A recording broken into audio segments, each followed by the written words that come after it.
Hey everybody, Aaron here, and welcome back to another anime request review. Today's request goes out to Lita Kino. Definitely check out her channel. I'm going to leave a link in the description box below. She's a very fun, lively person, so you'll love her channel. And her review that she wanted me to do today was for Casshern Sins. Now, Casshern, most people don't even realize if they've never seen it or even heard of it, is actually a show that came out in the 1970s, around that time period. I want to say like the mid 70s or early 70s, I want to say. And it was kind of similar to Gotcha Force, like if you remember that G-Force or Gotcha Man or whatever, stuff like Voltron, stuff of that nature. You had a character who was a cybernetic robot. He would save the day from various baddies and stuff like that. Casshern Sins, however, takes the story at a very different place than Casshern does. Where Casshern, the original one, was more kind of upbeat and humorous. It was like that those 70s shows where things weren't as serious toned. I mean, you could have serious battles, you could have serious moments here and there, but it wasn't like the main drive of the show. Casshern Sins, however, which is what we're reviewing today, of course, is very dark toned and very kind of apocalyptic toned. So, kind of to give you guys the main story of this, and I'll go back more into details about everything else later. Casshern Sins takes place in the near future, far, far future, where humanity has been kind of overthrown by cybernetic things like robots, androids, and stuff like that. They've been overthrown by them, and we tried our best to actually stop them. But of course, in Terminator fashion, did not do anything very well in terms of stopping them, and only made things very worse. To the point that the world is actually on the brink of destruction. The world is poisoned everywhere. Only robots can really go out and survive, or anything that's android related can survive in the world. Everyone else has to take shelter in various places that have some semblance of livable environments. Casshern is essentially a wanderer who he has no memory essentially at the beginning of it. He has no idea what's really going on, but he's wandering around and right away gets involved with various people and various creatures. He meets his companion, which is a dog, which is kind of a staple of Casshern, to meet a companion dog. The original one did the same thing. And the whole show is going to be about him kind of going around, seeing what he could do for humanity, and also learning about himself. Because Casshern is a true, honest-to-God warrior. He can fight very well. He's very fast. He's very agile. He's very, very strong. He can rip robots in half with his hands. He can actually karate chop robots and destroy them in one hit. He is very, very powerful, and he learns why he's so powerful and what he actually did prior to the series, and what's going on. Now, again, this show is something that I consider very, very interesting in terms of what it deals with and how it is, because in many ways, what Casshern was originally was a superhero show. In Casshern Sins, it's the same kind of concept, but more so, what if the superhero that you loved or you were rooting for wasn't always a superhero?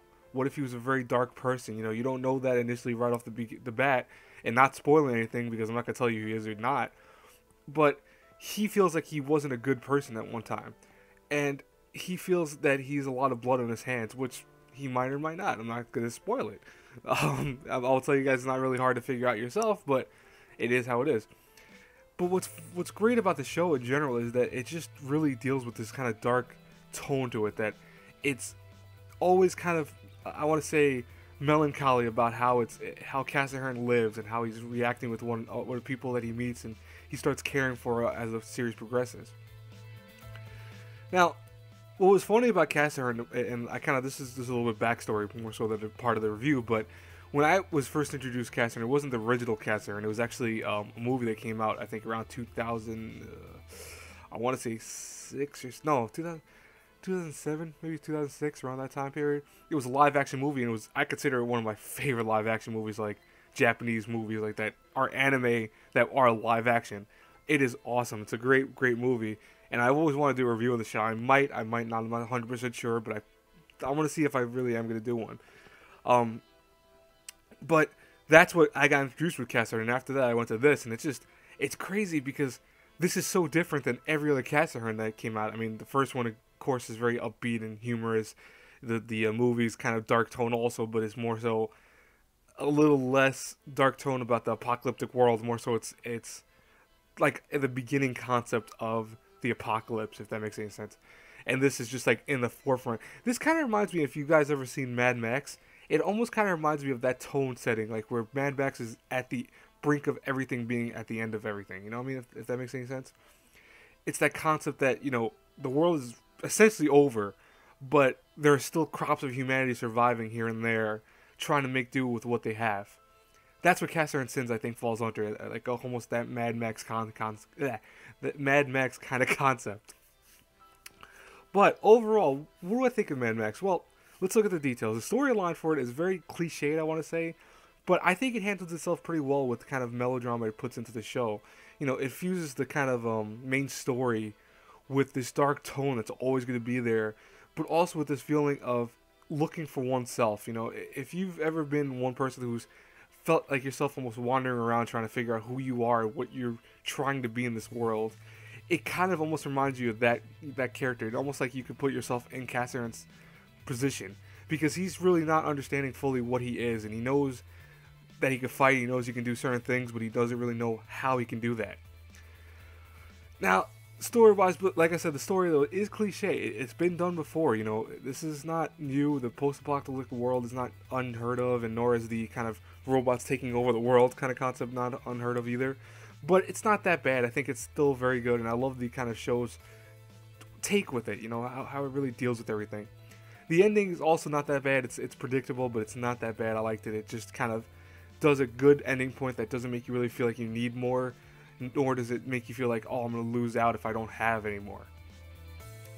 Now, graphically, Casshern Sins looks amazing. I love the kind of wash color art that is here. It's really an odd type of art style you don't see too often in anime, where some things look very dark and normal animation-wise, but then sometimes it looks like it's being painted with very strong, bold textures. For example, I think one of the biggest complaints of the show, but I think I personally like it, was that you really could see the black outlining on every character really bold in your face. But I kind of like that because it looks really artistic, especially during fight scenes, which this show has some excellent fight scenes. So I like the art style. I think it's something different. Albeit, you know, I know some people are going to say, well, it's a little too broad tone-wise and might be a little bit kind of not your taste, but definitely stick with it because I think the art is one of the best parts of Casshern Sins. Voice acting-wise, English voice acting and Japanese dub are both very good. Eric Vale does the main character, I believe. Let me actually make sure that. Yeah, he does the main character, I believe. I wish I could find the notes sometimes. I sometimes lose my notes. That sucks. That doesn't matter. No, but seriously, the voice acting is very good in the show. I liked it personally. I love the music for Casshern Sins. I think it's perfect melancholy tone. You have some great action sequence moments music-wise. It's pretty good. Opening endings, you know, forgettable, but it's not a big deal. Overall, if I was to rate Casshern Sins 8 through F, I have to give it a solid B-, I think. The show is not without its flaws. It's, again, a cliche concept. It's not everyone's cup of tea of how kind of melodramatic it is everywhere. Because, I mean, Casshern walks around always in this tone of, like, I don't know myself. I need to figure out myself. So it becomes a little melancholy too much sometimes. But the action sequences, the stories, kind of main concepts with the characters, is worth watching it at least. You know, definitely worth checking it out. And it's not an expensive show. This show is actually pretty cheap now that you can find it online for various prices. I mean, I think they have a Funimation has a save version of this on Blu-ray, so it should be like less than $20 around that. So I mean, you're not going to be breaking the bank with it. But I definitely highly recommend checking it out. I think it's a really good show, and it's something different than your usual Android anime, if that makes any sense. Anyways, guys, I hope you guys enjoyed the review. As always, please like, comment, subscribe. It really helps me out a lot. Like I said, also check out Lita Kino's channel. Thank you again for requesting me to do this review. And as always, until our paths cross again in the next review, have a good one, everyone. Bye-bye.